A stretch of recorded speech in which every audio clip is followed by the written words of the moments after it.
சென்னை தாம்பரத்தை அடுத்த சேலையூரில் மெடிக்கலில் ஊசி போட்டதால் சந்தோஷ் என்ற கல்லூரி மாணவர் உயிரிழந்ததாக கூறப்படும் சம்பவம் குறித்து போலீசார் விசாரித்து வருகின்றனர். கடந்த 22ஆம் தேதி ராமகிருஷ்ணபுரத்தில் உள்ள ராகவேந்திரா மெடிக்கல்ஸ் உரிமையாளர் ஜெயந்தி என்பவர் சந்தோஷுக்கு காய்ச்சலுக்கான ஊசி போட்டதாக கூறப்படுகிறது.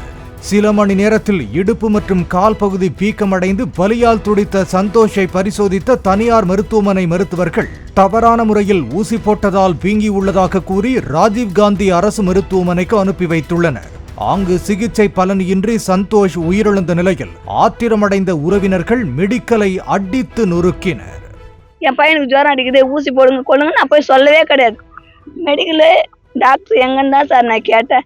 இப்படி திரும்பி பார்த்தா என் பையன் சொன்னேன், அம்மா அந்த அக்கா 2 ஊசி ஒரே இல்லையே போட்டாங்க, அம்மா வலிக்குது அம்மா அப்படின்னு என்கிட்ட சொன்னா.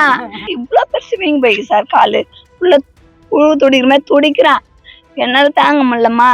அக்கா எனக்கு மயக்கூசி போடுங்க, எனக்கு மயக்கூசி போட்டு என்னை என்ன வேணாலும் பண்ணுங்க, அவ்வளோ வலி சார்.